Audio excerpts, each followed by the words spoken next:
ಗುಲ್ಪಾಪುಡಿಗೆ ಅಥವಾ ತಂಬಿಟ್ಟು ಆರತಿ, ಗೋಧಿ ಹಿಟ್ಟಿನ ತಂಬಿಟ್ಟು ಆರತಿ. ಯೂಶ್ವಲಿ ಗುಲ್ಪಾಪುಡಿ ಅಂದರೆ ಆಂಧ್ರ ಕಡೆ ಜಾಸ್ತಿ ಗೊತ್ತಿರುತ್ತೆ. ಗೋಧಿ ಹಿಟ್ಟು, ಗೋಧಿ ಮತ್ತು ಕಡಲೆಪಪ್ಪು ಎರಡನ್ನೂ ಫ್ರೈ ಮಾಡಿಬಿಟ್ಟು ಬೀಸ್ತಾರೆ. ಅಥವಾ ನಾನು ರೆಡಿಮೇಡ್ ಗೋಧಿ ಹಿಟ್ಟೆ ತೊಗೊಂಡಿದ್ದೀನಿ. ಮತ್ತು ಕಡಲೆಪಪ್ಪು ಫ್ರೈ ಮಾಡಿದೆ. ಮತ್ತು ಇದಕ್ಕೆ ಜಾಸ್ತಿ ತುಪ್ಪ ಬೇಕಾಗುತ್ತೆ. ಬೆಲ್ಲ ಮತ್ತು ಕೊಬ್ಬರಿ, ಗಸಗಸೆ. ಬೆಲ್ಲ ಚೆನ್ನಾಗಿ ನೀರಲ್ಲಿ ಕರಗಿಸ್ಕೊಂಡ್ಬಿಟ್ಟು ಫಿಲ್ಟ್ರ್ ಮಾಡ್ಕೋಬೇಕು, ಇಲ್ಲಾಂದರೆ ಕಲ್ಲಿರುತ್ತೆ. ಅದು ಚೆನ್ನಾಗಿ ಪಾಕ ಬಂದಮೇಲೆ ತುಪ್ಪದಲ್ಲಿ ಗೋಧಿ ಹಿಟ್ಟು ಮತ್ತು ಕಡಲೆಪಪ್ಪು ಫ್ರೈ ಮಾಡಿ ಇದನ್ನು ಮಿಕ್ಸ್ ಮಾಡಿ ಲಾಸ್ಟ್ಗೆ ಒಂಚೂರು ಒಣ ಕೊಬ್ಬರಿ, ಗಸಗಸೆ ಹಾಕಿದ್ರೆ ಗುಲ್ಪಾಪುಡಿ ಚೆನ್ನಾಗಿರುತ್ತೆ. ಅಥವಾ ತಂಬಿಟ್ಟು ಸೇಮ್ ದೇವ್ರಿಗೆ ಆರತಿ ಮಾಡ್ತೀವಲ್ವ, ಆ ಥರ ತಂಬಿಟ್ಟು ಮಾಡಿಕೊಂಡು ಮಾಡ್ಬೋದು. ಇದು ಕಡಲೆಪಪ್ಪು ಹಾಕಿದಷ್ಟು ಚೆನ್ನಾಗಿರುತ್ತೆ.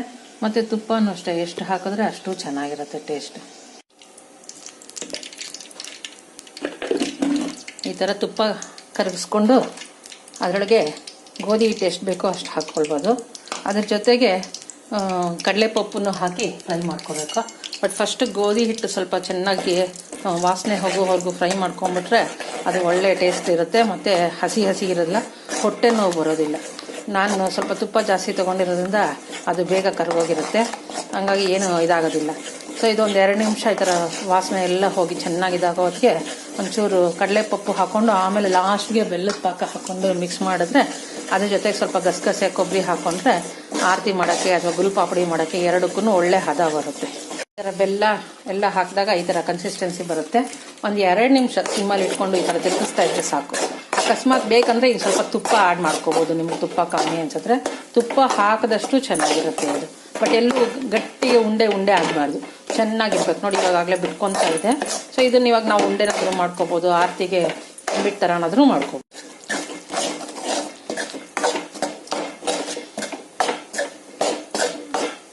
ಈ ಥರ ಗಟ್ಟಿ ಆಗುತ್ತೆ. ಕಡಲೆಪಪ್ಪು, ಗೋಧಿ ಎರಡನ್ನೂ ಮಿಕ್ಸ್ ಮಾಡಿ ಎಲ್ಲ ಫ್ರೈ ಮಾಡ್ತಾ ಇದ್ರೆ ಇದ್ರ ಜೊತೆಗೆ ಇವಾಗ ಎಷ್ಟು ಬೇಕೋ ಅಷ್ಟು ಪಾಕ ಹಾಕಿ ಮಿಕ್ಸ್ ಮಾಡ್ಕೊಂಡ್ರೆ ಬಾಣಲಿ ಬಿಟ್ಕೊಳ್ಳೋ ಹೊತ್ತಿಗೆ ಕರೆಕ್ಟಾಗಿ ನಮಗೆ ಗೊತ್ತಾಗುತ್ತೆ ಅದು ಪಾಕ. ಈ ಥರ ತುಪ್ಪ ಕರಗಿಸ್ಕೊಂಡು ಅದರೊಳಗೆ ಗೋಧಿ ಹಿಟ್ಟು ಎಷ್ಟು ಬೇಕೋ ಅಷ್ಟು ಹಾಕ್ಕೊಳ್ಬೋದು.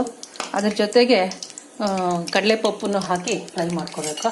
ಬಟ್ ಫಸ್ಟ್ ಗೋಧಿ ಹಿಟ್ಟು ಸ್ವಲ್ಪ ಚೆನ್ನಾಗಿ ವಾಸನೆ ಹೋಗೋವರೆಗೂ ಫ್ರೈ ಮಾಡ್ಕೊಂಬಿಟ್ರೆ ಅದು ಒಳ್ಳೆ ಟೇಸ್ಟ್ ಇರುತ್ತೆ. ಮತ್ತು ಹಸಿ ಹಸಿ ಇರೋದಿಲ್ಲ, ಹೊಟ್ಟೆ ನೋವು ಬರೋದಿಲ್ಲ.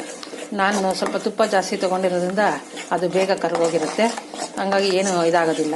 ಸೊ ಇದೊಂದು 2 ನಿಮಿಷ ಈ ಥರ ವಾಸನೆ ಎಲ್ಲ ಹೋಗಿ ಚೆನ್ನಾಗಿದ್ದಾಗೋ ಹೊತ್ತಿಗೆ ಒಂಚೂರು ಕಡಲೆಪಪ್ಪು ಹಾಕ್ಕೊಂಡು ಆಮೇಲೆ ಲಾಸ್ಟ್ಗೆ ಬೆಲ್ಲದ ಪಾಕ ಹಾಕ್ಕೊಂಡು ಮಿಕ್ಸ್ ಮಾಡಿದ್ರೆ ಅದ್ರ ಜೊತೆಗೆ ಸ್ವಲ್ಪ ಗಸಗಸೆ, ಕೊಬ್ಬರಿ ಹಾಕ್ಕೊಂಡ್ರೆ ಆರತಿ ಮಾಡೋಕ್ಕೆ ಅಥವಾ ಗುಲ್ಪಾಪುಡಿ ಮಾಡೋಕ್ಕೆ ಎರಡಕ್ಕೂ ಒಳ್ಳೆ ಹದ ಬರುತ್ತೆ.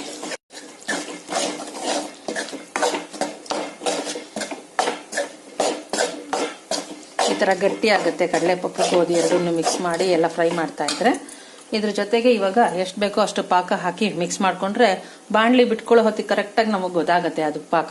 ಈ ಥರ ಬೆಲ್ಲ ಎಲ್ಲ ಹಾಕಿದಾಗ ಈ ಥರ ಕನ್ಸಿಸ್ಟೆನ್ಸಿ ಬರುತ್ತೆ. ಒಂದು 2 ನಿಮಿಷ ಸಿಮ್ಮಲ್ಲಿ ಇಟ್ಕೊಂಡು ಈ ಥರ ತಿರುಗಿಸ್ತಾ ಇದ್ರೆ ಸಾಕು.